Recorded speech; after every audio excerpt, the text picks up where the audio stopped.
Dootha media power of news. Hi నమస్తే, welcome to Dootha media. నేను పవన్. నిన్న బెంగళూరు వేదికగా చిన్నస్వామి స్టేడియంలో ఆర్సీబీ వర్సెస్ ఢిల్లీ అద్భుతమైన ఉత్కంఠ పోరులో చివరికి విజయాన్ని ఢిల్లీ సొంతం చేసుకుంది. అయితే మొదట బ్యాటింగ్ వచ్చిన ఆర్సీబీ పవర్ ప్లేలో అనుకున్న దానికంటే ఎక్కువనే స్కోర్ చేసింది.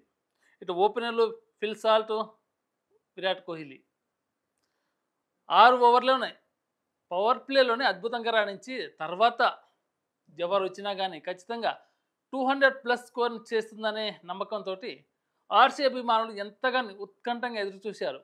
కానీ ఆశలన్నీ ఆవిరైపోయాయి. ఎంతోసేపు నిలవలేదు. పవర్ ప్లేలో గట్టిగాడిన ఆర్సీబీ తర్వాత బ్యాటర్లు పిచ్చి నెమ్మదించడంతో బ్యాటర్లు కూడా షాట్లు కొట్టలేక తికమక పడ్డారు. అసలు బౌలర్లు ఎటువైపు నుంచి బాల్ వేస్తున్నారో అర్థం కాక బ్యాటర్లు ఒక్కొక్క బాల్కి ఒక్కొక్క పరుగే మాత్రం పరిమితం అయ్యారు. అయితే పవర్ ప్లేలో అద్భుతంగా ఆడిన ఆర్సీబీ తర్వాత ఏమైంది? మొదట ఓపెనింగ్ వచ్చిన ఆర్సీబీ బ్యాటర్లు ఫిల్ సాల్ట్ అలాగే విరాట్ కోహ్లీ పవర్ ప్లేలో అద్భుతంగా ఆడారు, మంచి స్కోర్ చేశారు. ఫిల్ సాల్ట్ 17 బాల్ ఆడి 37 పరుగులు చేసి అందులో 3 సిక్సర్లు 4 ఫోర్లతో అద్భుతంగా ఉన్నంతసేపు బాగానే దాటిగా ఆడారు. బౌలర్లను పరిగెత్తించాడు, ఫీల్డర్లను గ్రౌండ్ నలువైపులా పరిగెత్తిలా చేశాడు. కానీ ఇక్కడ విరాట్ కోహ్లీ కొంచెం స్టార్టింగ్లో కొంచెం నెమ్మదిగా ఆడినా ఆ తర్వాత కొంచెం ఊపందుకున్నాడు. అయితే విరాట్ కోహ్లీ 14 బాలలో 22 పరుగులు చేశాడు. అందులో 2 సిక్సర్లు 1 ఫోర్ కూడా ఉంది. ఆ తర్వాత వచ్చిన దేవదూత్ పడిక్కల్ అసలు ఈ ఒక్క మ్యాచే కాదు, గత ఏ మ్యాచ్లో కూడా తన స్థాయికి అనుకున్నంత పర్ఫార్మెన్స్ అయితే ఇవ్వలేకపోయాడు. ఆ తర్వాత వచ్చిన Rajat Patidar RCB captain, young captain ఉన్నంతసేపు బాగానే ఆడాడు. 23 బాల్ 25 అంటే వన్డేని తలపించేలా ఈ మ్యాచ్ని అయితే ముందుకు నడిపించలేకపోయాడు. కెప్టెన్గా బ్యాటింగ్లో వైఫల్యం ఆడాలని ఖచ్చితంగా చెప్పొచ్చు. ఇక్కడ 23 బాల్ ఆడితే అందులో 25 పరుగులు మాత్రం సాధించాడు, 1 ఫోర్ 1 సిక్సర్. ఆ తర్వాత వచ్చిన లివింగ్స్టన్, జోగి శర్మ, కృణాల్ పాండ్యా అది తక్కువ స్కోర్కే పరిమితమై వరుసగా వికెట్లు పెవిలియన్ బాట పడుతున్నారు. వచ్చిన వాళ్ళు వచ్చిన వెంటనే బ్యాట్ పట్టామా లేదా పెవిలియన్కి చేరిపోయాను అంటే వచ్చిన వాళ్ళు వచ్చిన పెవిలియన్కి వెళ్ళిపోతున్నారు. మొత్తానికి అయితే ఆర్సీబీ 20 ఓవర్ల పవర్ ప్లేలో 60+ ఉన్న స్కోరు 20 ఓవర్లు వచ్చేసరికి 163కు 7 వికెట్లు కోల్పోయింది.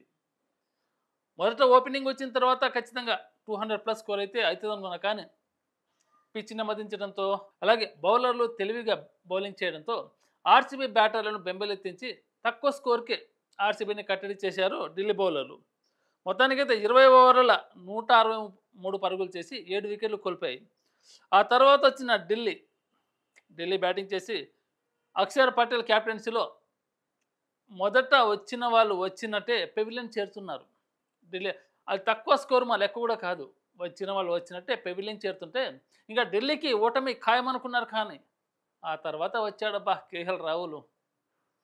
సమయస్ఫూర్తి గాడి, తెలివి గాడి, నెమ్మది గాడి, బాటు బాల్ ఆడుకుంటూ చివర్లో విధ్వంసమే సృష్టించాడు. అతనికి తోడుగా ట్రిస్టాన్ స్టబ్స్ ఓపెనర్లు అంతా ఆకట్టుకోలేకపోయారు.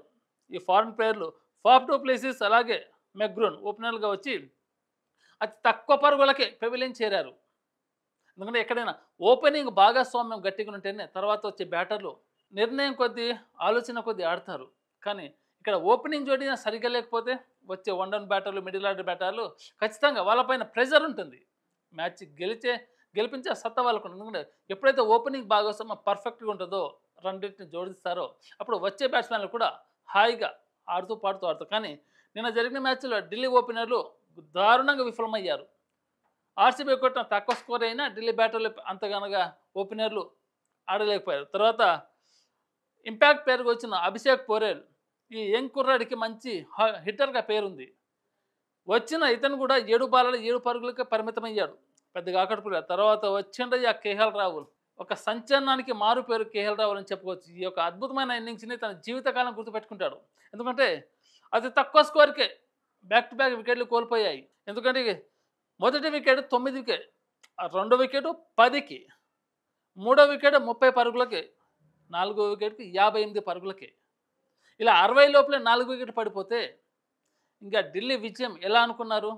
ఆ తర్వాత వచ్చాడు కేఎల్ రాహుల్. ఆడిన 53 బాళ్ళ 93 పరుగులు చేశాడు. అందులో 7 ఫోర్లు 6 సిక్సర్లు. కేఎల్ రాహుల్కు తోడుగా అక్షర్ పటేల్ కెప్టెన్ కొద్దిసేపు కెప్టెన్ ఆడారు. ఉన్నంతసేపులో 11 బాల్‌లో 15 చేసి 2 ఫోర్‌లు కొట్టారు. కానీ బౌలర్లు తెలివిగా బౌలర్ అయితే అక్షర్ పటేల్ తన దూకుడును ఆడలేకపోయారు. ఒక డెబ్యూ ప్లేయర్ అయిన సూర్య శర్మ బౌలింగ్‌లో క్యాచ్ ఔట్ ఇచ్చి కెప్టెన్ అక్షర్ పటేల్ పెవిలియన్ చేరాడు. ఆ తర్వాత కేఎల్ రాహుల్ నెమ్మదిగా స్కోర్‌ను పరిగెత్తిస్తూ తనకి ఇక్కడ సపోర్టింగ్ లేదు బ్యాక్ ఎండ్‌ల. అలా వచ్చిన ప్లేయర్లందరూ పెవిలియన్ చేరుతుంటే తర్వాత వచ్చాడు ట్రిస్టాన్ సబ్స్ ఫారెన్ ప్లేయర్. 23 బాల్‌లలో 38 పరుగులు చేసి 4 ఫోర్‌లు, 1 సిక్సర్లు. ఇక వీరిద్దరి భాగస్వామ్యంతో ఖచ్చితంగా ఢిల్లీ గెలుస్తుందనుకున్న ఒక సమయంలో ఢిల్లీ గెలుస్తుందనే అంచనాలు కూడా లేదు. ఎందుకంటే ఆర్‌సీబీ స్కోరు చాలా తక్కువ.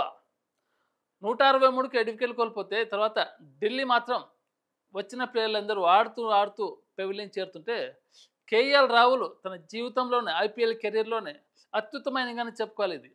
ఎందుకంటే తన జీవితకాలంలో మర్చిపోలేని ఇన్నింగ్ ఇది. 53 బాల్‌లలో 93 కొద్దిగా సెంచరీ మిస్ అయ్యాడు. అతనికి సపోర్ట్‌గా కొద్దిసేపు అక్షర్ పటేల్ ఉన్నాడు. తర్వాత ట్రిస్టాన్ స్టబ్స్ వచ్చాడు. 4 వికెట్లు 60 లోపలే పడిపోతాయి. ఇక తర్వాత ఒక్క వికెట్ కూడా ఢిల్లీ చేజార్చుకోలేదు వికెట్లని. నెమ్మదిగా ఇటు స్కోర్ తక్కువ ఉంది కాబట్టి ఢిల్లీ తెలివిగా ఆడింది. కేఎల్ రాహుల్ నిర్ణయాలు ట్రిస్టాన్ స్టబ్స్‌ని అంతగా హిట్టింగ్ చేయొద్దని చెప్పారు. అయితే కేఎల్ రాహుల్, ట్రిస్టాన్ స్టబ్స్ తెలివిగా ఆడుతూ అవకాశం దొరికినప్పుడల్లా సిక్సర్లు, ఫోర్లు, బౌండరీలు బాదుతూ బ్యాటర్లను, బౌలర్లను పరుగులెత్తించారు. ఫీల్డర్లను పెవిలియన్‌కి చేరేలా చేశారు. అయితే ఖచ్చితంగా ఆర్‌సీబీ గెలుస్తుందనుకున్న ఈ మ్యాచ్‌ల ఎట్టకేలకు ఢిల్లీ విజయాన్ని కేఎల్ రాహుల్ ముందుండి నడిపించాడంటే ఇది అతిశయోక్తి కాదు. ఎందుకంటే కెప్టెన్‌గా అక్షర్ పటేల్ ఇన్నింగ్స్ ఆడకపోయినా, మిగతా బ్యాటర్లు వైఫల్యమైన ఢిల్లీ టీంకు బ్యాక్ బోన్ లాగా కేఎల్ రాహుల్ నిలిచాడు. ఢిల్లీని విజయ తీరానికి చేర్చాడు. మళ్ళీ ఆర్‌సీబీతో జరిగిన మ్యాచ్‌లో చిన్నస్వామి స్టేడియం వేదికగా ఆర్‌సీబీ బెంగళూరులో మ్యాచ్ జరుగుతుందంటే ఖచ్చితంగా బెంగళూరు పైన ప్రెజర్ ఉంటుంది. అలాగే బెంగళూరుకు ఎగ్జైట్ ఉంటుంది. ఎందుకంటే హోమ్ గ్రౌండ్‌లో ఆడుతుంది. కానీ ఢిల్లీ ప్లేయర్లకు ఎటువంటి సపోర్ట్ లేదు. చిన్నస్వామి స్టేడియంలో జరిగిన మ్యాచ్‌లో ఆర్‌సీబీ గెలుస్తుందని 80% అనుకున్నారు. కానీ అనుకోకుండా ఆ నిర్ణయాలు తారుమారైపోయినాయి. కేఎల్ రాహుల్ అద్భుతంగా ఆడి ఢిల్లీని ముందుండి నడిపించి ఢిల్లీని గెలిపించాడు. చివరికి ఆర్‌సీబీ కూడా ఓటమి పాలైంది. For more updates, please subscribe Dutta Media.